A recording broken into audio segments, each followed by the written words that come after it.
and welcome back to the Citytilidie channel. I hope you're all staying safe and well. And it's episode 2, yeah, so I hope there won't be too many of these, I don't think, because, we'll try and squeeze as many as we can. We've got Back Home episode 2, of course, where we look at our Sky Blues coming back from the World Cup, how they did, and what perhaps effect it may have on them going forward. I say we need all our boys back for a very heavy schedule, don't we, coming back from the World Cup, that's for sure. And we need them all up, ready for action, don't we? Let's be honest about it. So this is what we have a look at today. So we're going to have a look at the guys who went out on I think it was the 6th of December. Yes, the 6th of December. So 3 of our boys went out. We'll have a look at someone who's not our boy anymore, but just to see if, did we miss a trick with him? So we'll have a look at that today. Please, if you're new to the channel, push that subscribe button, push the bell notifications. It'd be great to have you on board, spread the word, everything City past, present, forever, and little side bits like this where it involves the World Cup, of course. And if you can give us if you do press those buttons, just spend a little split second to press that little like button or thumbs up button as well. It'd be much appreciated. Back in episode 1, if you've not seen it, it'll be on the links there so you can suss it out. We decided KDB would be back in a positive frame of mind. Yes, he'd be fine, no problem there.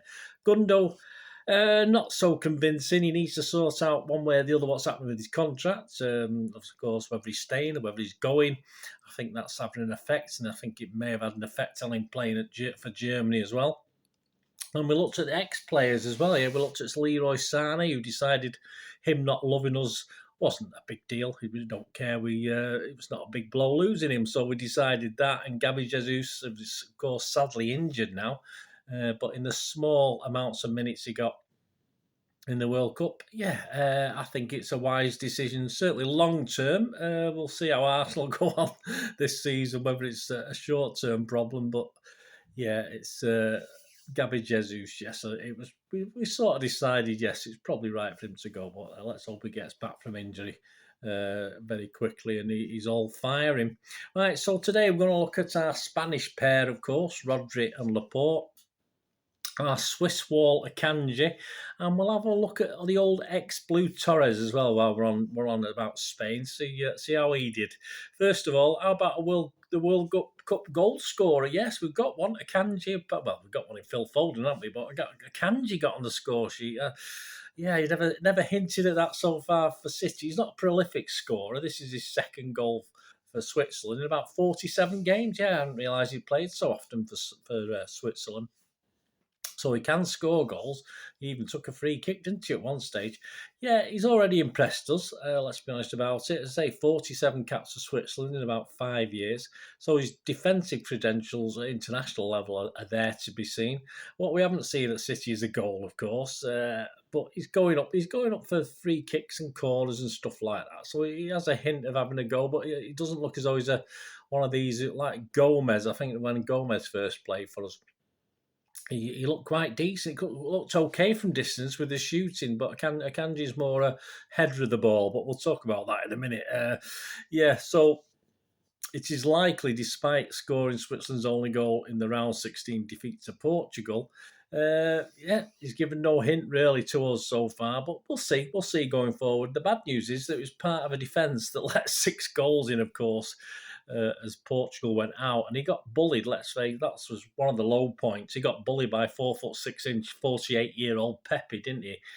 For the goal that Pepe got, wasn't great. And in the build-up to the 4th goal, he made a challenge near the halfway line. It sort of gets brushed over because there was a couple of moves after that, but. He sort of took the man and knocked the ball, and the ball ended up in the back of the net, unfortunately. So that wasn't too good either. But Portugal were on fire, let's face it. I'm not going to have too much of a downer on Akanji. Portugal played very, very well in that game. Everything seemed to work for them. They got the bounce of the ball, etc., etc. Most of the Swiss team appeared, I think, after the second goal went in, just to lack belief, and it just spread to Akanji as well. Akanji just similarly just seemed to be let things bypass him at some stage, as most of the Swiss team did. He did, though, play well in the group games. Yeah, I mean, let's not think of the downers. Let's think about the group games. He got some good ratings, although again, I'm not overly convinced in the group games. Against Brazil, he played okay. It was fine.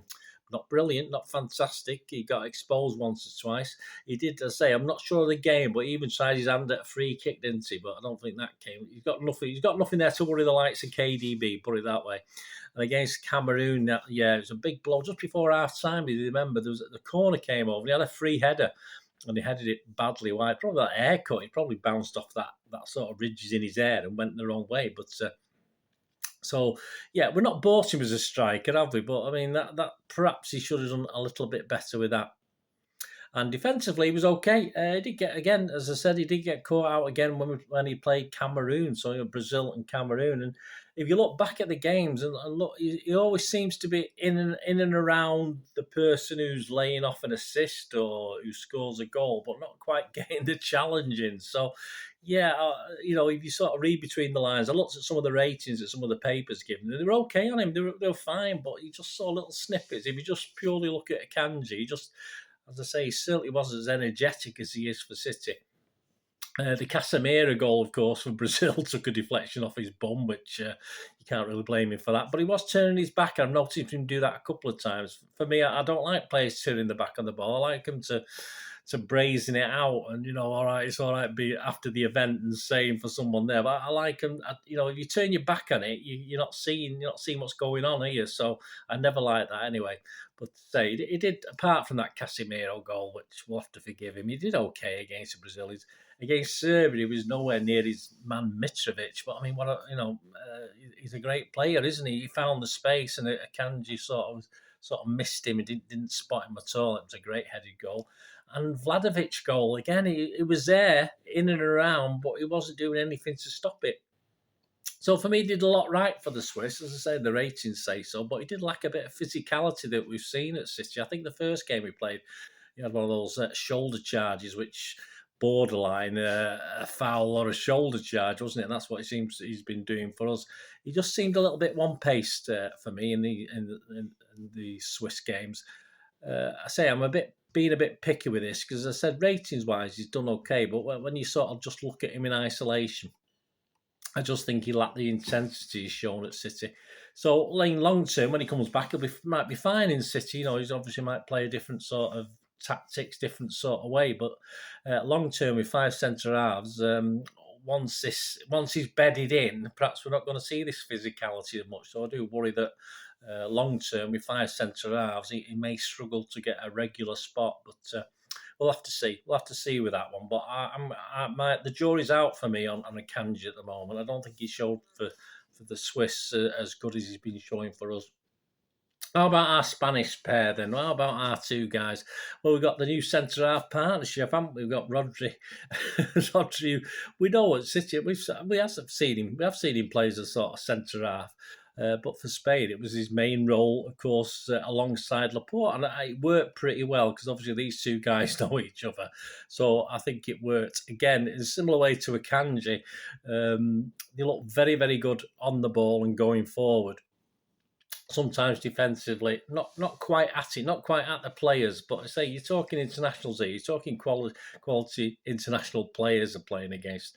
Against Costa Rica, it was easy. It was easy peasy with Laporte allowed to roll forward as well, with Rodri safely covering against a pretty poor Costa side. 7-0, that was a shambles. Rodri wasn't quite as smooth against Germany, but Laporte was a little bit better, I thought, in that game against better opposition, of course. And against Japan, I think the stats on Rodri were amazing. I think he just passed for fun. I don't think Laporte wasn't played in that game.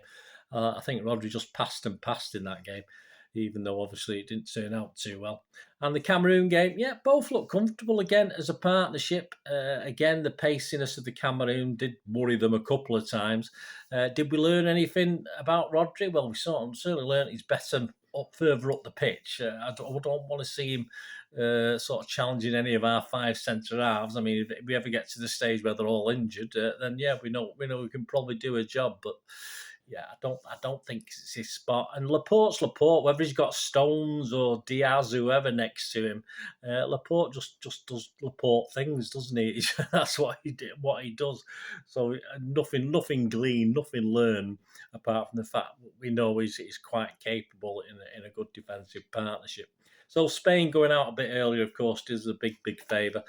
Probably a few days earlier than we thought they would, obviously, with the Swiss team, with Akanji. We didn't expect them to get very far anyway.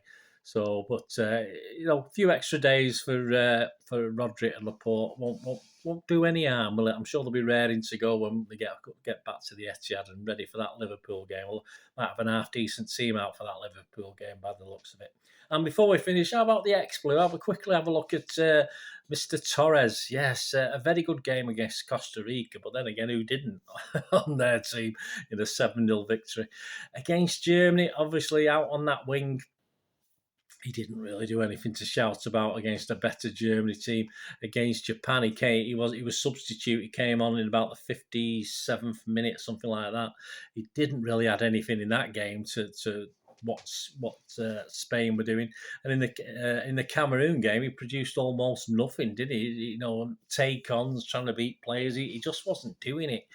And I think the thing with Torres is he does occasionally flatter to deceive. Of course, he got himself a goal and an assist in that very first game.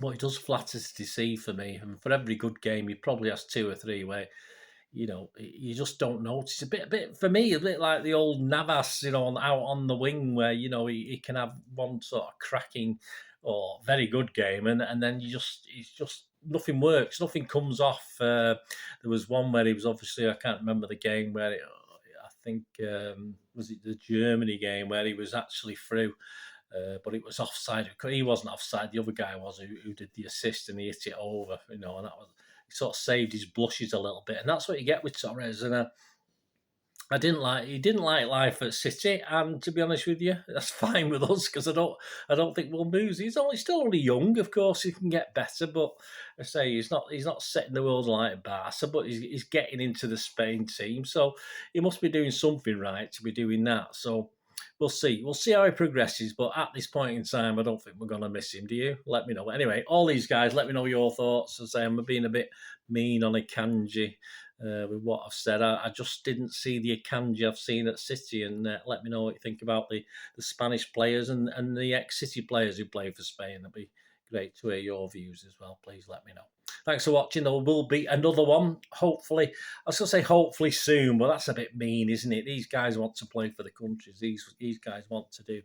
Obviously, we've got the quarterfinals coming up now, so we may have a plethora of players returning home. We'll have to see. Certainly when England go out, there's 5 in one goal. But we'll see. We'll see what goes on. Join me for the next one. Anyway, this is another edition of Back Home. Hope you enjoyed it. Let me know.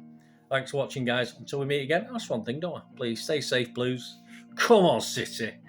Bye for now.